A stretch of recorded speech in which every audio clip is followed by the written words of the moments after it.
शुरुआत करते हैं। लास्ट लेक्चर में हम लोगों ने ऑसिलेशन वेव्स एंड ऑप्टिक्स में कुछ हमने ऑसिलेटरी मोशन के बारे में बेसिक बेसिक चीज़ें करी थी। उसमें हम लोगों ने कुछ ग्राफ्स वगैरह स्टडी करे थे, किस किस के बीच में ग्राफ्स देखे थे, A versus x, V versus x, A versus T, V versus T, x versus T, ऐसे करके हमने कई सारे ग्राफ्स स्टडी करे थे। अब क्या करेंगे हम इस वाले लेक्चर में उनसे रिलेटेड कुछ क्वेश्चंस करेंगे। जैसा कि हमारे पास सबसे पहला क्वेश्चन है, इसमें क्या एक पार्टिकल है जो कि एसएचएम कर रहा है x is equal to 0 mean position के अबाउट, उसका एम्पलीट्यूड a है और वो initially t is equal to 0 पर -√3a/2 वाली पोजीशन से स्टार्ट होता है। किधर की तरफ स्टार्ट होता है? राइट की तरफ स्टार्ट होता है। तो आपको ये बोला है फाइंड इक्वेशन ऑफ एसएचएम, उस एसएचएम की आपको इक्वेशन बतानी है, मतलब कि x is equal to a sin omega t plus phi वाली फॉर्मेट में लाना है, जिसमें कि आपको a ऑलरेडी पता है और आपको ओमेगा ऑलरेडी मान लो पता है। ठीक है, omega is the angular frequency, वो आपको गिवन है। अब आपको क्या करना है, फाई की वैल्यू निकालनी है, इनिशियल फेज। मैंने आपको लास्ट लेक्चर में बताया था कि जो इनिशियल फेज है ये इस बात पर डिपेंड करता है कि पार्टिकल को इनिशियली किस पोजीशन से रिलीज करा था, इनिशियल कैसी सिचुएशन थी, किस पोजीशन से रिलीज करा था। साथ के साथ में इस बात पे भी डिपेंड करेगा कि इनिशियली जब पार्टिकल को रिलीज करा गया था तो वो किधर की साइड जा रहा था। ठीक है, तो इसमें थोड़ा हम देखते हैं सॉल्यूशन इसका। देखो, let us suppose equation of SHM is x is equal to a sin omega t plus phi. We know that at t is equal to 0, particle is at x is equal to -√3a/2. ठीक है, तो इसके according मैं क्या लिख सकता हूँ, x is equal to -√3a/2 है, तो मैं इसमें पुट कर देता हूँ -√3a/2 is equal to a sin t की वैल्यू 0 पुट करेंगे तो यहाँ पे हो जाएगा a sin phi, a से ये कैंसिल आउट हो गया, तो हमारे पास यहाँ पर sin phi की वैल्यू आ गई -√3/2। तो हमारे पास एक तो चीज ये है कि sin phi should be such that it satisfies sin phi is equal to -√3/2। ठीक है, अब दूसरी चीज हमारे पास क्या है कि पार्टिकल की जो वेलोसिटी है ना वो t इज इक्वल टू 0 पे पॉजिटिव x की तरफ है, इसका मतलब कि उसकी स्पीड पॉजिटिव है। ठीक है, तो मैं क्या लिख सकता हूं, at t is equal to 0 v is equal to positive. बात समझ में आ रही है, v is equal to positive होगा। अब देखो इसकी मदद से क्या लिख सकते हैं, हमें पता है v की जगह मैं लिख सकता हूं a omega cos omega t plus five. ठीक है, तो देखो a omega cos omega t की वैल्यू 0 रख दूंगा तो यहाँ पे सिर्फ और सिर्फ cos फाइव बचेगा, a omega cos phi is positive. जब ये पॉजिटिव है इसका मतलब कि cos phi is also positive. अब देखो sin phi is equal to -√3/2 होना चाहिए, साथ के साथ cos फाइव पॉजिटिव होना चाहिए। ऐसा कब हो सकता है कि sin फाइव नेगेटिव हो और cos फाइव पॉजिटिव हो? It can only possible when five lies in fourth quadrant. ठीक है, तो मैं फाइव की वैल्यू क्या लिख दूंगा इन दोनों इक्वेशंस की मदद से, फाइव इज इक्वल टू, आपको बेसिक ट्रिग्नोमेट्री से पता होगा कि अगर एंगल उसमें लाई करता है किसमें, फोर्थ क्वाड्रेंट में, तो उसको 2 पाई माइनस थीटा लिख देते हैं। ठीक है, या फिर माइनस थीटा लिख देते हैं, तो यहाँ पे मैं फाइव को पॉजिटिव रखना चाहता हूँ इसलिए मैं 2 पाई माइनस थीटा लिख देता हूँ, तो 2 पाई माइनस थीटा क्या हो जाएगा इसका यूज करके π/3। तो फाइनली हमारे पास फाइव की वैल्यू क्या आ जाएगी, 5 π/3। तो इसकी मदद से जो हमारी इक्वेशन ऑफ एसएचएम है वो क्या आ जाएगी, x is equal to a sin omega t plus 5 π/3। This is our answer. मेरी बात समझ में आ गई आपको? ठीक है, अब क्या करेंगे ना हम लोग आगे, यही सेम जो क्वेश्चन है इसको हम फेजर की मदद से करेंगे। किसकी मदद से? फेजर की मदद से। अब ये फेजर क्या होता है भाई, फेजर ऐसा समझ लो आप कि एसएचएम का प्रोजेक्शन है। क्या है? एसएचएम का प्रोजेक्शन। जब हम एसएचएम का प्रोजेक्शन लेते हैं देन इट कैन, अगर आपके पास कोई पार्टिकल है ना जो सर्कुलर मोशन कर रहा है, क्या कर रहा है? Circular motion. कैसे? For example let us suppose एक पार्टिकल है जो कि इस सर्कल में इस तरीके से सर्कुलर मोशन कर रहा है और मेरे पास सामने यहां पर एक स्क्रीन है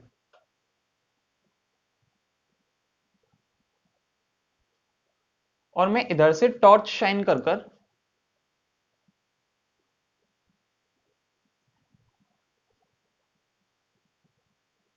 इस पार्टिकल को प्रोजेक्ट कराता हूं इस स्क्रीन पर, तो आपको ये दिखेगा कि जो पार्टिकल है ना वो इस स्क्रीन पे आपको ऐसे वर्टिकल में एसएचएम करता हुआ दिखेगा कि पार्टिकल ऐसे मोशन कर रहा हो।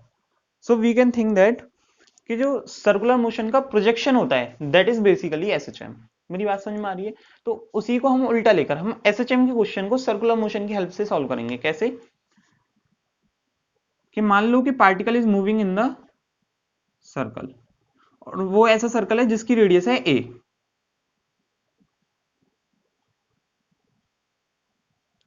तो यहां पे मैं मार्क कर दूंगा माइनस ए, यहां पर 0 और यहां पर प्लस ए। तो x इज इक्वल टू 0 वाली पोजीशन पर जो ये दोनों पॉइंट आ रहे हैं सर्कल में, ये दोनों के दोनों पार्टिकल की मीन पोजीशन को रिप्रेजेंट करेंगे। किसको रिप्रेजेंट करेंगे? मीन पोजीशन को। और जब जब पार्टिकल की x की वैल्यू प्लस ए या माइनस ए होती है, तब तब जो दोनों पॉइंट आ रहे हैं, these two points will represent extreme position, will represent extreme position. अब क्या होगा, हम मानेंगे कि पार्टिकल ऐसे क्लॉकवाइज सेंस में रोटेट कर रहा है। सारे क्वेश्चन हम ऐसे ही कर डालेंगे। जब पार्टिकल ऐसे रोटेट कर रहा है, इसका मतलब जब वो इधर से इधर जा रहा है, ऐसी फील आ रही है कि राइट की तरफ जा रहा है। तो जब जब पार्टिकल राइट की तरफ जाएगा तब तक हम इस वाले हिस्से को कंसीडर करेंगे। फिर इधर से इधर आएंगे तो ऐसा लग रहा है पार्टिकल लेफ्ट की तरफ जा रहा है, फिर हम इस वाले में लेफ्ट को कंसीडर करेंगे। ऐसे यहाँ पर आपको लगेगा कि लेफ्ट की तरफ जा रहा है, फिर से आपको यहाँ पर लगेगा कि राइट की तरफ जा रहा है। मेरी बात समझ में आ रही है आपको? अब इस वाले क्वेश्चन को करते हैं इसको कैसे। सबसे पहले देखते हैं t इज इक्वल टू 0 पर हमारा पार्टिकल था कहां? x is equal to minus root three a by two पर। कहां पर था? x is equal to minus root three a by two पर। तो मैं x is equal to minus root three a by two वाली लाइन ड्रॉ कर लेता हूं पहले यहां पर।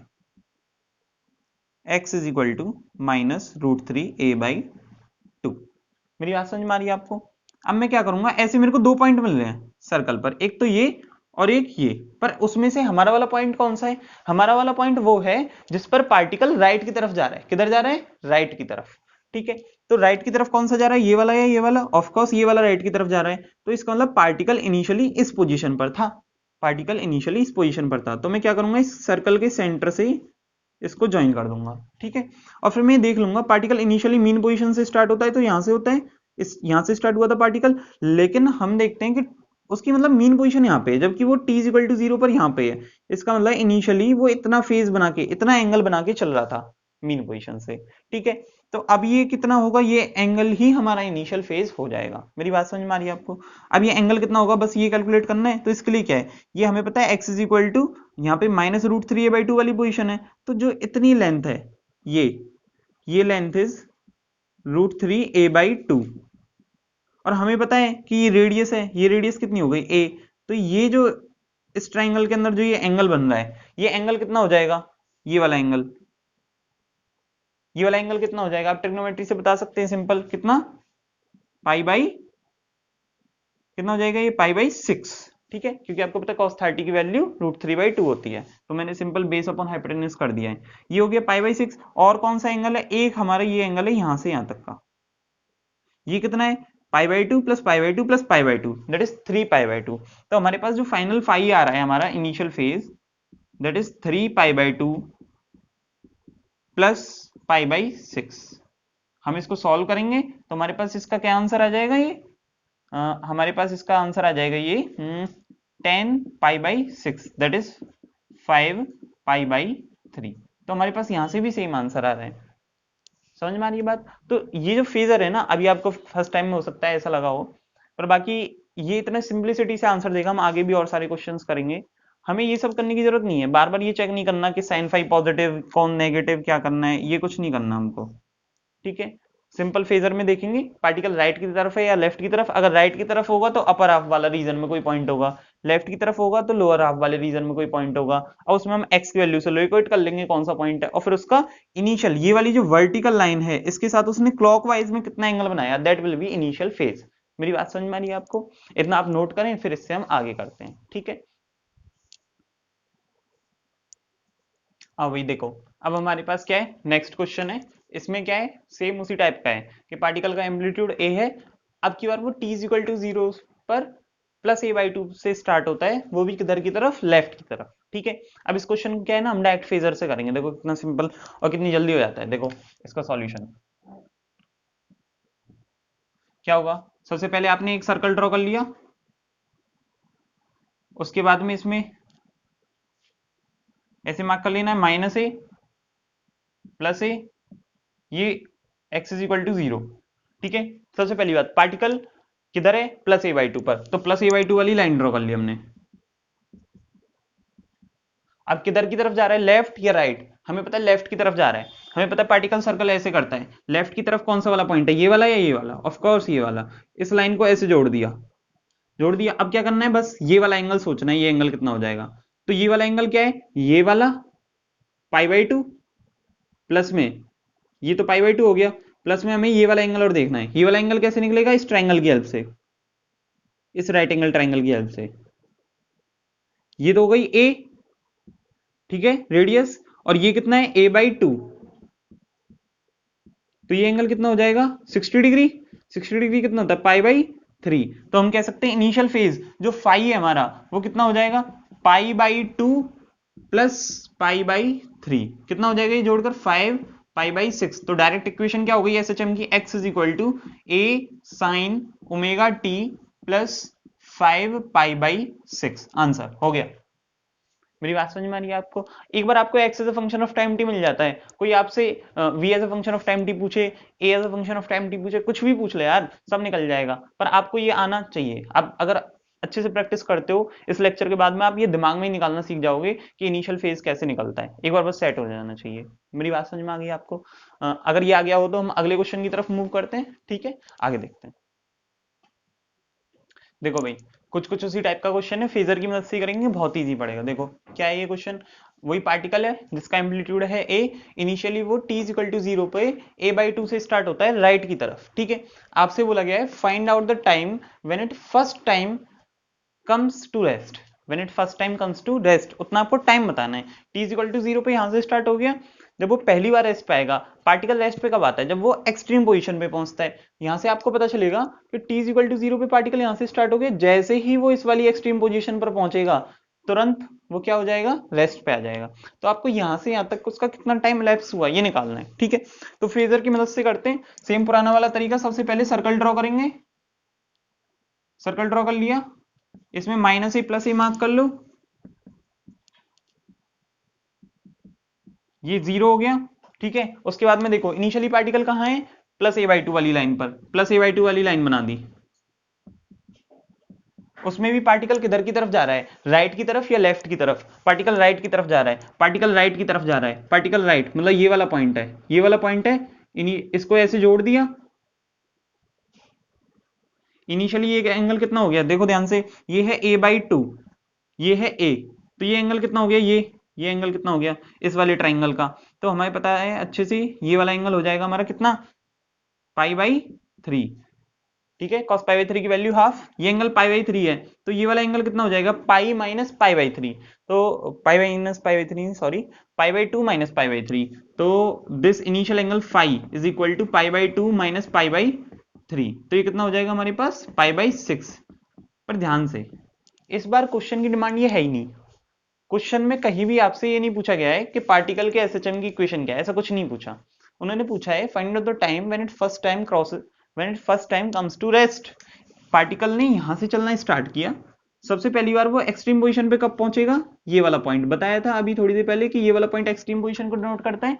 हाँ, इस पर भी पहुंचेगा, लेकिन इस पर तो बाद में पहुंचेगा ना, पहले इस पर पहुंचेगा। उसमें लिखा हुआ है find out the time when it first time comes to rest, ठीक है। तो हमें क्या करना है, सिंपल पार्टिकल जो यहां पर है इनिशियली वो बस घूमकर यहां आ जाए, तो उसे कितना एंगल घूमना पड़ेगा, इतना। ये एंगल कितना है, π/3। कितना है, π/3। आपको ये बात अच्छे से पता होगी, theta is equal to omega t, अगर ओमेगा कांस्टेंट है तो एसएचएम के लिए एंगुलर फ्रीक्वेंसी कांस्टेंट रहती है, ठीक है। तो इसमें हम लोग क्या लिख सकते हैं, theta is equal to omega t. अब कितना थीटा रोटेट करना है उसे, π/3। और ओमेगा, ओमेगा को क्या लिख सकता हूं मैं, 2π/T, और मल्टीप्लाई में कर दिया टी। आपको बस स्मॉल टी तो निकालना है कैपिटल टी के टर्म्स में, ये पाई से पाई कैंसिल आउट हो जाएगा। स्मॉल टी की वैल्यू कितनी आ जाएगी, कैपिटल टी बाई 6, मतलब 1/6 ऑफ टाइम पीरियड टाइम में ये particle x is equal to +a/2 से x is equal to a वाली पोजीशन पर पहुंच जाएगा। मेरी बात समझ में आ गई आपको, ठीक है। इसके बाद हम लोग नेक्स्ट क्वेश्चन देखें, ठीक। देखो भाई आगे सेम वैसा ही क्वेश्चन है, बस डेटा चेंज है इस बार। देखो पार्टिकल का वही एम्पलीट्यूड है ए, मतलब पिछले क्वेश्चन में मेंशन करना भूल गया था, पर आप समझ सकते हो कि उसका टाइम पीरियड है मान लो कैपिटल टी, आपको गिवन है, ठीक है। आपको कैपिटल टी के टर्म्स में आंसर निकाल देना है। पार्टिकल -a/√2 से स्टार्ट होता है, t इज इक्वल टू 0 पर। आपको लगा है find out the time when it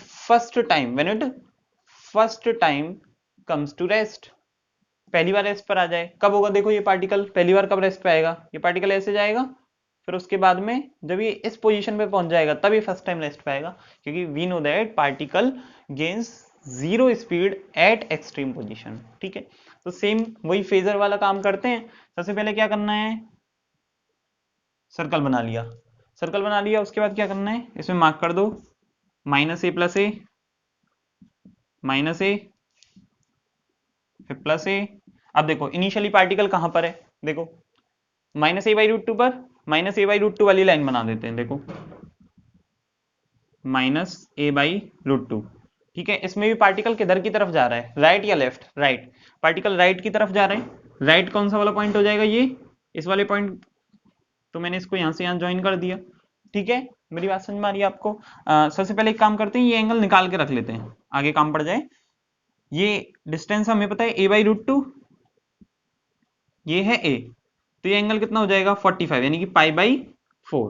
ठीक है, अब आपको क्या बोला गया, पार्टिकल कहां पर पहुंच जाए, पहली बार एक्सट्रीम पोजीशन पे, पहली बार रेस्ट पे आ जाए, तो ये पार्टिकल ऐसे घूम रहा है, एक्सट्रीम पोजीशन ये दोनों है, सबसे पहले इस पे पहुंचेगा या इस पे पहुंचेगा, इस पे पहुंचेगा, क्योंकि घूम ऐसे ही सकता है वो। ठीक है, तो ऐसे जा रहे हैं, इसका मतलब कि वो क्या करे, इतना एंगल रोटेट कर जाए, जैसे ही वो इतना एंगल रोटेट करेगा तुरंत वो कहां पर पहुंच जाएगा, एक्सट्रीम पोजीशन पर। अब ये एंगल निकालना हमारा टास्क है, कितना हो जाएगा, देखो ये पाई बाई 4, तो ये इतना एंगल भी बीच वाला ये पाई बाई 4, और ये तो है ये पाई बाई 2।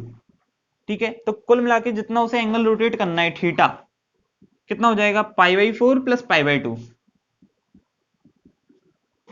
तो कितना हो जाएगा ये 3 pi by 4, 3 pi by 4 angle उसे रोटेट करना है। Again theta is equal to omega t लगा देते हैं, तो क्या हो जाएगा, तो 3 pi by 4 is equal to omega की जगह क्या लिख देंगे 2 पाई अपॉन कैपिटल टी, और मल्टीप्लाई में स्मॉल टी, पाई से पाई कैंसिल आउट हो गया, स्मॉल टी कितना आ जाएगा हमारा 3 टी बाई 8, मतलब इतना टाइम लगेगा उस पार्टिकल को यहां से लेकर यहां पर पहुंचने में। इसका मतलब कि ये जो है ये इसे यहां से यहां रोटेट होने में। मेरी बात समझ में आ गई आपको, ठीक है, समझ में आ रहा है ना भाई। आगे इसी टाइप के और क्वेश्चंस करते हैं, देखो देखो भाई आगे क्या है, देखो इस वाले क्वेश्चन में आपको बोल दिया है सेम पार्टिकल है, उसका एम्पलीट्यूड है ए, उसका टाइम पीरियड मान लीजिए capital t, time period is equal to capital t, particle t is equal to 0 पर minus a by root two वाली पोजीशन से स्टार्ट होता है, वो भी किधर की तरफ, लेफ्ट की तरफ।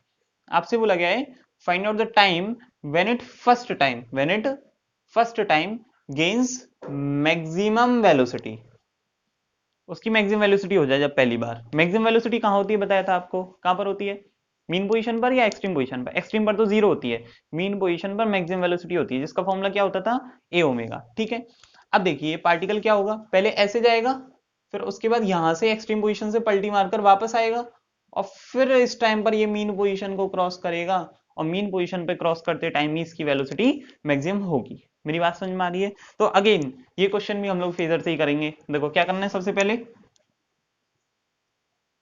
सर्कल ड्रॉ कर लिया, इसमें माइनस ए प्लस ए मार्क करने हैं, उसके बाद में लोकेट करते हैं पार्टिकल इनिशियली कहां पर है, minus a by root two पर है पार्टिकल, देख लो minus a by root two पर, तो मैंने minus a by root two वाली लाइन ड्रॉ कर दी। अच्छा, उसमें भी पार्टिकल किधर जा रहा है, लेफ्ट की तरफ या राइट की तरफ, इस बार पार्टिकल लेफ्ट की तरफ जा रहा है, तो पार्टिकल लेफ्ट की तरफ तो इस वाले पॉइंट से जाता हुआ लग रहा है, तो इसको मैंने यहां से जोड़ दिया। मैं ऐसे ही ये एंगल निकाल के रख लेता हूं, आगे मुझे काम आएगा। ठीक है, तो ये एंगल कितना हो जाएगा, देखो ये डिस्टेंस है ए बाई रूट टू, ठीक है, तो ये है ए रेडियस, तो ये कितना हो जाएगा पाई बाई 4। अब देखो आगे पार्टिकल को कहां पहुंचना है, मीन पोजीशन पर, किधर, मीन पोजीशन पे, ये दोनों पॉइंट्स मीन पोजीशन को डिनोट करते हैं। और पार्टिकल कैसे जा रहा है, क्लॉकवाइज, पार्टिकल जब क्लॉकवाइज जा रहा है तो सबसे पहले मीन पोजीशन को तब क्रॉस करेगा जब वो इतना एंगल रोटेट कर जाए, बस ये एंगल ही तो निकालना है, फिर उसके बाद तो theta is equal to omega t लगा ही लेंगे यार। देखो ये पाई बाई 4 है और ये कितना है पाई बाई 2, ये एंगल है पाई बाई 2, तो थीटा कितना हो जाएगा, जितना उसे रोटेट करना है पाई बाई 2 प्लस पाई बाई 4, कितना हो जाएगा ये 3 पाई बाई 4। उसके बाद क्या करना है, theta is equal to omega t लगाना है, क्या हो जाएगा 3 pi by 4 is equal to omega की जगह लिख देंगे 2 pi upon capital t, into small t, pi से पाई कैंसिल आउट हो गया, स्मॉल टी की वैल्यू हमारे पास आ गई 3t/8 आंसर। मेरी बात समझ में आ रही है आपको? तो इस तरीके से आपने देखा इस फेजर्स की मदद से इतने अच्छे अच्छे क्वेश्चंस भी बस सेकंडों में हो सकते हैं सॉल्व, बड़े ही आराम से। ठीक है, देखते हैं हम लोग एक और क्वेश्चन करते हैं, फिर उसके जो बाद के बचे कुछ क्वेश्चंस होंगे वो हम लोग नेक्स्ट लेक्चर्स में कवर करेंगे। ठीक है, देखो भाई आगे, अब की बार क्या है ना, कहानी में थोड़ा ट्विस्ट है। क्या कि इस वाले क्वेश्चन में एक नहीं दो पार्टिकल्स है। पार्टिकल का नाम P और Q, दोनों ही particle t is equal to 0 पर साइमल्टेनियसली स्टार्ट होते हैं, लेकिन अलग अलग पोजीशन से। एक तो स्टार्ट होता है +a/2 से, वो भी राइट की तरफ, और एक स्टार्ट होता है 0 से, वो भी लेफ्ट की तरफ। ठीक है, अब क्या है ना, इसमें both particles P and Q have amplitude a, दोनों का एम्पलीट्यूड सेम है, एंड टाइम पीरियड t, दोनों का टाइम पीरियड भी सेम है, मतलब दोनों की ओमेगा भी सेम है। जब ये सर्कल में घूमेंगे ना उस टाइम काम आएगा कि दोनों सेम ओमेगा से घूमेंगे। Find out the time when P and Q meet first time, जब P और Q फर्स्ट टाइम मीट करें वो हमें टाइम बताना है। ठीक है, तो क्या करेंगे, सेम फेजर पे पहले दोनों पार्टिकल्स को लोकेट कर देते हैं। फेजर पे पहले दोनों पार्टिकल्स को लोकेट कर देते हैं, -a+a, दोनों का एम्पलीट्यूड a ही है, ये x इज इक्वल टू 0 हो गया।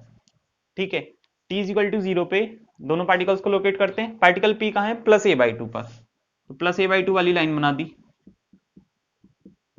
+a/2 पर भी पार्टिकल राइट की तरफ जा रहा है, इसलिए हमने ये वाला पॉइंट मार्क कर दिया। ये इनिशियल पोजीशन हो गई पार्टिकल p की। ठीक है, थोड़ा एंगल और लिख देते हैं ये, क्योंकि आगे काम आएगा ही। ये +a/2, तो ये एंगल कितना हो जाएगा, ये a है, अब तो काफी बार कर लिया, तो हो जाएगा π/3। ठीक है, cos 60 की वैल्यू हाफ हो गई। ऐसी पार्टिकल q को देखो, t इज इक्वल टू 0 पर कहां पर है, मीन पोजीशन पे, मतलब या तो इस वाले पॉइंट पर या फिर इस वाले पॉइंट पर जा किधर की तरफ रहा है, लेफ्ट की तरफ, लेफ्ट की तरफ जा रहा है, तो ये वाला पॉइंट हो गया ना फिर तो, मतलब इनिशियली पार्टिकल q यहां पर है। ठीक है, अब हमें क्या करना है ना, ये बताना है कि दोनों पार्टिकल्स किस टाइम पर मीट कर जाएंगे पहली बार। सीधी सी बात यह है कि पार्टिकल्स जब मीट करते हैं जब सेम टाइम पर दोनों की पोजीशन सेम हो जाए, जब सेम टाइम पर दोनों की पोजीशन सेम हो जाए, दोनों की पोजीशन सेम हो, यानी कि x is equal to dash, dash should be same. ठीक है, तो ध्यान से देखना, ये पार्टिकल q ऐसे घूम रहा है, सेम ओमेगा है दोनों की, p और q की। पार्टिकल q ऐसे घूमेगा, पार्टिकल p इसके पीछे पीछे पीछे पीछे ऐसे घूमेगा। थोड़े टाइम बाद क्या होगा ना, पार्टिकल q आते आते आते आते यहां जाएगा, और पार्टिकल p आते आते आते यहां जाएगा। सोचो, जो जैसे ही पार्टिकल q यहां पहुंचा और जैसे ही पार्टिकल p यहां पहुंचा, ध्यान से देखना, तो क्या इन दोनों के लिए x की वैल्यू सेम हो गई, इसके लिए भी x की वैल्यू इतनी, इसके लिए भी x की वैल्यू इतनी, और जैसे ही x की वैल्यू सेम हो गई दोनों ही मीट कर जाएंगे। ठीक है, अब खास बात क्या है इसमें कि आप इनिशियल एंगल देखें p और q के बीच में, π/3 + π/2 कितना हो जाएगा, 5π/6। इनिशियली दोनों के बीच का जो एंगल है दैट इज 5π/6। 5π/6 कितना हो जाता है हमारा, 150 डिग्री, और दोनों की ओमेगा सेम है। पार्टिकल p भी रोटेट करेगा और पार्टिकल q भी रोटेट करेगा, पर क्योंकि दोनों की ओमेगा सेम है इसकी वजह से इन दोनों के बीच का जो एंगल है 150 डिग्री, ये कभी चेंज नहीं हो सकता। रिलेटिवली सर्कुलर में दोनों एक दूसरे के लिए ये समझ लीजिए रेस्ट पर रहेंगे। ठीक है, सर्कुलर के केस में ओनली ऐसा लगेगा कि एक दूसरे सर्कल मोशन कर ही नहीं रहे हैं। ठीक है, तो क्या करेंगे, क्योंकि दोनों की ओमेगा सेम है। अब देखो यहाँ पर ये 150 डिग्री का एंगल मेंटेन करना है, मतलब यहाँ पर भी अगर मैं देखूं इन दोनों के बीच में जो ये P और Q के बीच में एंगल है 150 डिग्री का, ये मेंटेन रहेगा। और बाई सिमेट्री तो मेरी बात समझ में आती है, अगर दोनों सेम वर्टिकल लाइन पे हैं तो ये भी 75 होगा और ये भी 75 होगा। 75 को मैं क्या लिख सकता हूँ, 5π/12, तो ये भी 5π/12। अब वही तो टाइम बताना है जितने टाइम में ये पार्टिकल P या तो घूमकर यहां आ गया है या फिर ये पार्टिकल Q घूमकर यहां पहुंच गया है, वही टाइम बता दूं। तो किसी एक पार्टिकल का मैं एंगल रोटेटेड देख लूं थीटा, और theta is equal to omega t put कर देते हैं। तो पार्टिकल Q को देखें, पार्टिकल Q यहां से उठकर यहां आ गया है, ये एंगल है 5π/12 और ये एंगल है 90 डिग्री। ये एंगल कितना है, 90 डिग्री। तो कितना हो जाएगा इसका, theta rotated by particle Q,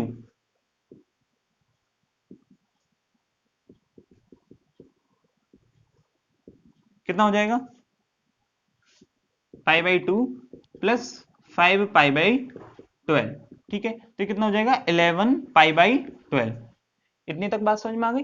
ठीक है, अब देखो ध्यान से, तो theta is equal to omega t put कर देते हैं, तो 11 pi by 12 is equal to omega t, omega की जगह 2 pi upon capital t put करेंगे और स्मॉल टी की जगह स्मॉल टी, ये पाई से पाई कैंसिल आउट हो गया, small t is equal to आ जाएगा 11 t upon 24। This is our answer. मतलब इतने टाइम बाद दोनों पार्टिकल्स मीट कर जाएंगे, किस जगह पर, इस जगह पर। आप ये पोजीशन भी बता सकते हो कैसे, ये ए है तो ये कितना हो जाएगा a cos 5 पाई बाई 12, तो x is equal to minus a cos 5 pi by 12 पर ये दोनों पार्टिकल्स मीट कर जाएंगे। मेरी बात समझ में आ गई आपको? तो आज के लेक्चर में इतनी। इससे नेक्स्ट जो प्रॉब्लम्स होंगी इस टाइप की फिर हम अगले लेक्चर में देखेंगे और कुछ आगे के टॉपिक्स भी स्टडी करेंगे। तब तक के लिए ओके बाय।